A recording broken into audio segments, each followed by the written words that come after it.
Ο Γιώργος Ζαφυριάδης είναι εκπαιδευτικός, ήμασταν και χρόνια φίλοι, είναι πάρα πολύ ικανός σύμβουλος αυτοεκτίμησης, έχει ανοίξει και το γραφείο του τώρα.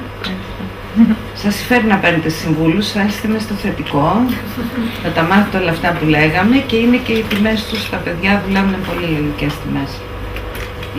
Αυτοί που είναι στην πρακτική παίρνουν 10 ευρώ την ώρα, οι δευτεροετής δηλαδή, που είναι για να τελειώσουν, οι άλλοι παίρνουν 20, 30, αν είναι και ψυχολόγος, 40 το πολύ. Εντάξει, αλλά είναι πολύ προσφανά. Καλά έκανα, ωραία τα είπα. Καλά είναι. Τσάμπα πράγμα δηλαδή. Τόσο σημαντικό. Λοιπόν, Γιώργο μου, εσύ. Η εργασία που θα παρουσιάσει ο Γιώργος είναι της Συμβούλου Τσάμι Θρόνης, η οποία τώρα αυτή τη βδομάδα είναι στο κρεβάτι, έχει δίδυμα και περιμένουμε αυτή τη βδομάδα τη γέννα. Οπότε θα την παρουσιάσει ο Γιώργος, ο οποίος πέρσι στην ίδια ομάδα διδαχτήκαμε και το ξέρει και σαν εργασία. Και μέσα από αυτό το θέμα θα το συνεχίσουμε βιωματικά και την άλλη φορά πιο βαθιά για τις σχέσεις. Εντάξει, να μαθαίνετε πρακτικά πράγματα. Ωραία, Γιώργο. Καλησπέρα. Είμαι ο Γιώργος Ζαφυριάδης, όπως προλόγησε εδώ η δασκάλα μου. Να είναι καλά. Και εσείς, κύριε Γιώργο. Λοιπόν, θα μιλήσω για ένα εύκολο θέμα. Φιλικές σχέσεις και αυτοεκτίμηση. Λοιπόν, ναι, βλέπω και χαμόγελα στα πρόσωπα κάτω. Με τις φιλίες όλοι νιώθουμε κάπως έτσι ωραία, έτσι ανεβαίνουμε, νιώθουμε ζεστά, νιώθουμε στοργή, νιώθουμε φροντίδα. Η φιλία είναι φροντίδα, είναι στοργή, είναι αγάπη. Είναι και έρωτας. Ναι, είναι. Ερωτευόμαστε κάποια κομμάτια του σπαθμού. Όμως, χρειάζεται να επισημανθούν κάποια πράγματα έτσι ώστε να είναι λειτουργική αυτή η φιλία. Έτσι ώστε να μας ανεβάζει, έτσι ώστε να μπορούμε να ζούμε μέσα από αυτή και να μην μας ρουφάει. Να μπορούμε να είμαστε ο εαυτός μας. Εγώ θα μιλήσω σήμερα για το ανήκειν, για τη σχέση. Είναι ο δεσμός, είναι ο τρίτος πυλώνας αυτοεκτίμησης μετά την ασφάλεια και την ταυτότητα. Είναι το να ανήκει κανείς κάπου. Η αίσθηση, η διάθεση του να ανήκουμε, η θέληση να ανήκουμε κάπου, βγαίνει από την ώρα που γεννιόμαστε σε αυτόν τον πλανήτη. Ανήκουμε σε μια οικογένεια. Θέλουμε να ανήκουμε στη μαμά μας, στον παπά, στην οικογένεια γενικότερα. Μετά μεγαλώνει το ανήκω, να ανήκω στην τάξη μου, στο σχολείο, να με παίρνουν τα παιδιά. Να έχω φίλους, μετά στη δουλειά μου, να είμαι αποδεκτός, να με θέλουν. Και σε ευρύτερα πλαίσια. Να ανήκω σε μια χώρα, να ανήκω σε μια κοινότητα, να συμμετέχω σε διάφορες ομάδες. Εκτός κομμάτων πολιτικών. Ακριβώς. Όλοι έχουμε διάφορους φίλους. Τους ονομάζουμε καρδιακούς, κολλητούς, παλιούς φίλους, χαλαρούς φίλους, άνετους φίλους. Οι φίλοι είναι, τους δίνουμε τα ονόματα που λέει η καρδιά μας να τους δώσουμε. Μιλάμε για τους φίλους μας και το χαμόγελό μας ανθίζει στα χείλη συνέχεια. Έχουμε ένα πρόβλημα και θα πάρουμε το φίλο τηλέφωνο. Θα πάρει ειδικά οι γυναίκες εδώ και είσαστε και πλειοψηφία σήμερα. Σε κάθε πρόβλημα, σε κάθε διαφορετική, κάτι διαφορετικό που θα συμβεί στη ζωή, θα πάρετε τουλάχιστον 4-5 φίλες τηλέφωνο να το πείτε. Εμείς οι άντρες είμαστε λίγο διαφορετικοί. Θα πάρουμε ένα φίλο και θα μιλάμε 3 ώρες για το ίδιο θέμα. Γιατί εσείς έχετε μία συναισθηματική περιοχή στον εγκέφαλο και εμείς είμαστε γεμάτες. Να τεκτονώσουμε. Δυνάμεις και αξίες που αναπτύσσονται σε φιλικές σχέσεις. Ασφάλεια. Νιώθουμε ασφαλείς με τους φίλους μας. Μπορούμε να είμαστε ο εαυτός μας. Εμπιστοσύνη. Υποστήριξη. Μας στηρίζουν οι φίλοι μας. Οι φίλοι λέω έτσι. Για να ξεκαθαρίσουμε. Μοίρασμα. Μοιραζόμαστε τις καλές στιγμές μας, τις κακές στιγμές μας. Μοιραζόμαστε τα πάντα με τους φίλους μας. Ή τουλάχιστον με τους καλούς μας φίλους, όσο περισσότερα από τη ζωή μας μπορούμε. Κατανόηση. Πολλές φορές οι φίλοι δίνουν κατανόηση που στην οικογένειά μας μπορούμε να μην τη βρίσκουμε. Και αυτό είναι πάρα πολύ σημαντικό. Μας δίνουν χαρά. Κάθε φορά που θα δω προσωπικά τους δικούς μου κολλητούς παλιούς φίλους, η χαρά μου είναι έκρηλη, θα γελάω συνέχεια. Μπορούμε να είμαστε ο εαυτός μας. Μπορούμε να είμαστε ο εαυτός μας και αυτό είναι πολύ σημαντικό γιατί είμαστε εμείς και δεν χρειάζεται να φοράμε μάσκες. Με τους φίλους δεν φοράμε. Μάλιστα. Με τους φίλους δεν φοράμε μάσκες. Ή τέλος πάντων με τους καλούς μας φίλους δεν φοράμε καμία μάσκα. Είμαστε ο εαυτός μας και είναι εντάξει να είμαστε ο εαυτός μας. Είμαστε ασφαλείς. Συνδεόμαστε από την καρδιά. Έχουμε αισθήματα τα οποία πηγάζουν, είναι πηγαία, δεν είναι φτιαχτά. και πιστεύουμε στον εαυτό μας. Γιατί οι φίλοι μας μας δίνουν την εμπιστοσύνη τους. Και εμείς τους δίνουμε τη δική τους. Και όταν εμπιστεύεσαι κάποιον, τότε και εκείνος πιστεύει περισσότερο στον εαυτό του. Τι μας απομακρύνει στις φιλίες?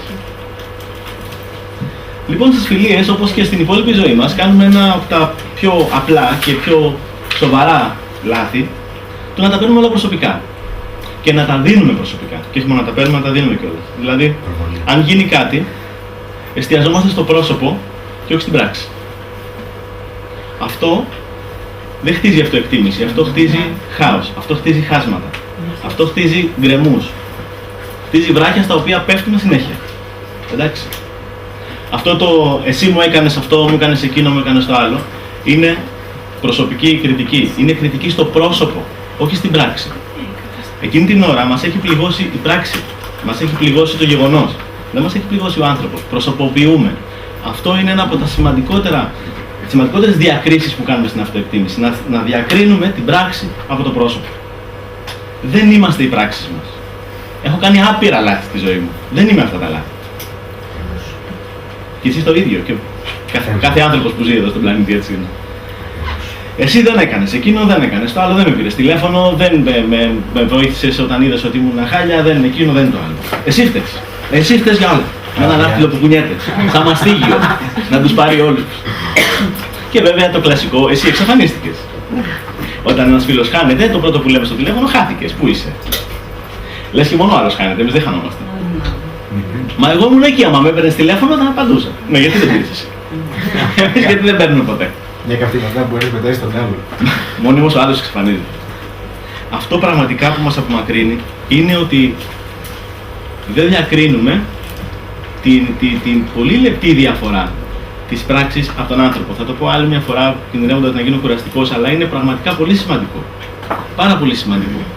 Είναι αυτό που μου φταίει, είναι αυτό που έκανε ο άλλος εκείνη την ώρα. Με αυτό είμαι έξαλλος. Μα ο άλλος δεν κάνει μόνο τέτοια. Συνήθως κάνει τα καλά.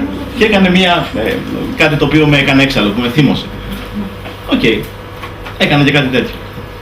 Εκεί μπορώ να το επικοινωνήσω αναλαμβάνοντας την ευθύνη του εαυτού μου. Αυτό είναι ένα δύσκολο κομμάτι στην αυτοεκτίμηση, όντως, το είπανε και οι προηγούμενοι. Το να αναλάβω την ευθύνη του εαυτού μου σημαίνει πρακτικά το ότι θα πάρω εγώ ευθύνη για αυτό που νιώθω. Δηλαδή, εγώ είμαι πάρα πολύ θυμωμένος με αυτό που έκανες τώρα. Πάρα πολύ θυμωμένος. Είμαι έξαλλος με αυτό που κάνεις τώρα. Ναι, δεν είναι με θυμώνεις. Γιατί στο με θυμώνεις που δείχνω με δάχτυλο τον άλλον, ουσιαστικά τι κάνω, παιδιά? Γίνομαι 3χρονο, 5χρονο. Και δείχνω τον άλλον που έχει τη δύναμη να με θυμώνει, να με κάνει να γελάω, να με κάνει να κλαίω, να με κάνει να κάνω διάφορα. Ο άλλος είναι ο δυνατός και εγώ είμαι ο αδύναμος. Ο άλλος είναι που μπορεί να κάνει πράγματα και εγώ που είμαι ο αποδέκτης. Ο άλλος είναι η αιτία και εγώ με το αποτέλεσμα. Και αυτό το κάνουμε σε όλη μας τη ζωή. Λειτουργούμε σαν να είμαστε αποτελέσματα των συνθήκων μας και δεν λειτουργούμε σαν να είμαστε το αίτιο της ζωής μας. Και στις φιλίες μας είμαστε αίτιο, δεν είμαστε αποτέλεσμα. Και αυτό ακριβώς είναι που μας σώνει. Η ανάληψη ευθύνης του εαυτού είναι αυτό που μας ενώνει και μας σώνει και σαν ανθρώπους και μας λυτρώνει κιόλας. Εγώ αισθάνομαι έτσι. Πιθανότατα, εάν σε ένα περιστατικό που εγώ είμαι έξαλλος με κάτι που έκανε ο φίλος μου, αν βρεθείτε εσείς, μπορεί να μην είστε έξαλλοι, μπορεί να είστε λυπημένοι. Μπορεί να είστε, αγχωμένοι. Μπορεί να είστε φοβισμένοι. Μπορεί να είστε κάτι άλλο από αυτό που είμαι εγώ. Οι συμπεριφορές δεν είναι μαθηματικά, αν και μαθηματικός είμαι στο πτυχίο. Οι συμπεριφορές δεν είναι μαθηματικά. Κάνεις αυτή τη συμπεριφορά, άρα θα υπάρχει θυμός. Άρα θα υπάρχει λύπη. Δεν πάει καθόλου έτσι. Ο κάθε άνθρωπος νιώθει διαφορετικά απέναντι σε μια συμπεριφορά. Στην ίδια συμπεριφορά. Έτσι λοιπόν, το να πάρω την ευθύνη να πω, εγώ αισθάνομαι έτσι. Δεν είναι ότι αυτό που κάνεις παράγει το συναίσθημά μου, εγώ αισθάνομαι έτσι. Εγώ τι θέλω. Εγώ τι χρειάζομαι.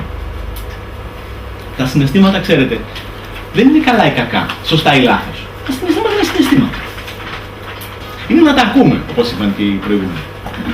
Να τα ακούμε. Όχι να τα καβαλάμε σαν άλογα και να μας τρέχουν. Δηλαδή, θύμωσα, πάρα πολύ ωραία, θα σπάσω πιο κεφάλι μπορώ μπροστά μου. Λυπήθηκα, θα κλαίω 2 μήνες. Το ακούω το συναίσθημα. Προσπαθώ να το ανακουφίσω, να κάνω κάτι γι' αυτό. Αλλά παίρνω και την ευθύνη του. Εγώ το νιώθω. Ναι, το έκανε ο άλλος αυτό. Ναι, όντως η πράξη ήταν, ξέρω εγώ πώς ήταν. Ναι, αλλά εγώ το ένιωσα. Εγώ έτσι. Αυτό, αν αρχίσετε να μιλάτε με το εγώ μπροστά, η κοινωνική μας εκπαίδευση σε οικογένεια κυρίως, σχολείο δευτερευόντως, αλλά καθόλου δεύτερο, και γενικότερα στην κοινωνία μας λέει ότι το να μιλάει κανείς με το εγώ τον παίρνει εγωιστή. Ο Αρκάς λέει κάτι καταπληκτικό. Να αφήσουμε τους εγωισμούς να εκτάξουν τον εαυτό μας. Λοιπόν,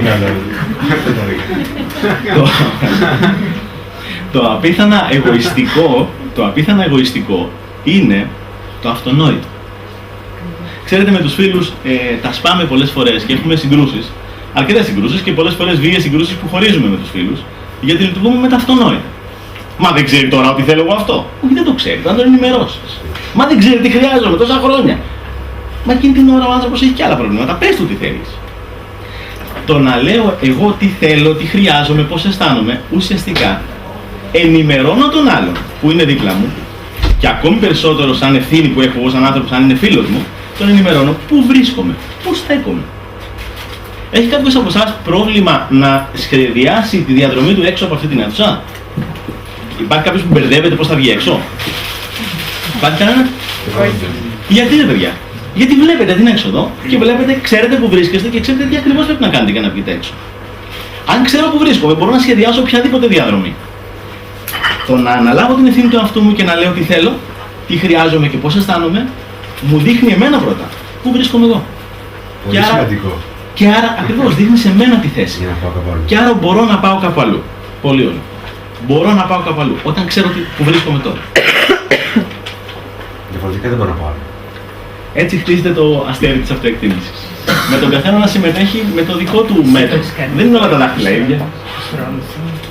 Όχι, όχι. Το έκανες αλλιώς.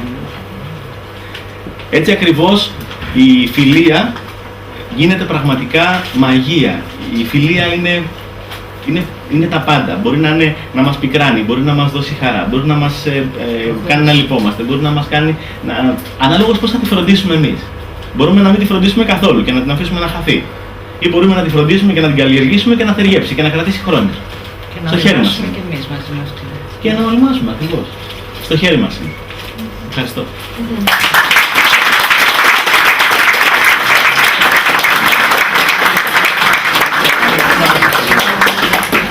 Είδατε μαθητές που βγάζω, δασκάλους, διαφωνείτε?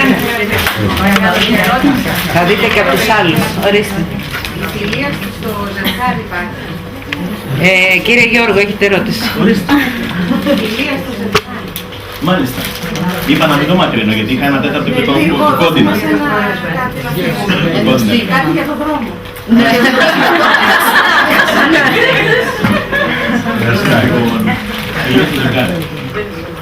Ο έρωτας, όπως μου έμαθε η κυρία Σίμου από εδώ, κρατάει 6 μήνες με 1 χρόνο. Στην Ελλάδα και γενικά στον Ευρωπαϊκό Νότο, επειδή είμαστε και πιο παλαιοκομματικοί, κρατάει γύρω στον 1,5 χρόνο και το τραβολογάμε και πάει και 2. Μετά ή υπάρχει αγάπη ή δεν υπάρχει. Η αγάπη όμως χτίζεται πάνω σε φίλοι. Πρέπει το ζευγάρι να είναι φίλοι. Αν δεν είναι φίλοι, πού είναι, τι είναι ακριβώς. Αν η γυναίκα μου, η γυναίκα μου, να τη γυναίκα. Αν δεν είναι η καλύτερη μου φίλη, ποιος είναι? Για ψάξτε τίποτα παλιούς σας φίλους, αν δεν πάνε καλά οι σχέσεις. Θέλω να πω είναι ότι είναι καλό, ειδικά στο ζευγάρι, γιατί μιλάμε για ανθρώπους που δεν είναι απλά φίλοι που συναντιόνται κάποτε, αλλά είναι συνέχεια μαζί. Είναι καλό να ενημερώνει ο ένας τον άλλον για το πού βρίσκεται κάθε στιγμή. Τι θέλω, τι χρειάζομαι, πώς αισθάνομαι. Και να παίρνω ευθύνη εγώ. Αν εγώ ξύπνησα στραβά ή αν τα πιάτα είναι άπλυτα και τα πήρα το πρωί, όπως λέμε πεζοδρομιακά, δεν φταίει η Ελένη γι' αυτό. Μπορεί να μην τα έκανα το βράδυ. Οκ. Θα τα κάνω εγώ γιατί σπίτι μου δεν είναι φιωσμένη, είμαι φιλοξενούμενος. Τι σημασία έχει. Αλλά πρέπει όμως να πάρω εγώ την ευθύνη μου. Την ευθύνη να πω ότι ξέρεις τώρα είμαι χάλια. Τώρα νιώθω έτσι. Γιατί το σαλόν είναι άσχημο. Γιατί τα παιδιά δεν μάζεψαν χθες το βράδυ. Μοίρασε χαρτάκια από το Γιατί δεν τα έπλυνα εγώ χθες το βράδυ. Λοιπόν, να πάρω την ευθύνη μου όμως ότι ο άλλος όταν θα επικοινωνήσει μαζί μου να ξέρει με ποιον εαυτό επικοινωνεί. Επικοινωνεί με θυμωμένο άνθρωπο, με χαρούμενο, με αισιόδοξο, με τι ακριβώς. Αν εγώ είμαι στρίδι και περιμένω ο άλλος να με καταλάβει, Γιατί έτσι είναι τα ζευγάρια. Θα τα Καταλαβαίνεις πούμε τον στην άλλον. άλλη φορά στις φιλικές σχέσεις αυτά. Ένα έρισμα που ξανάρχεται. Θα επεκταθούμε πολύ σε αυτά, Να στους ρωτήσω κάτι εγώ. τρόπους. Ναι. Επάνω στην ομιλία που είχε πριν λίγο έτσι, πριν δύο ομιλίες, θέλω να πω λίγο για τον έρωτα, αυτό το έντονο συναίσθημα. Κατά πόσο είναι υγιές και μη υγιές. Θέλω λίγο αυτό να το αναλύσω λιγάκι. Αυτό είναι ένα μεγάλο θέμα στις σχέσεις. Ένα κομμάτι από αυτό θα καλυφθεί την επόμενη φορά, γιατί έχουμε και τους χωρισμούς και απώλειες φιλίας και οπωσδήποτε θα είναι πιο μεγάλη επέκταση. Εντάξει.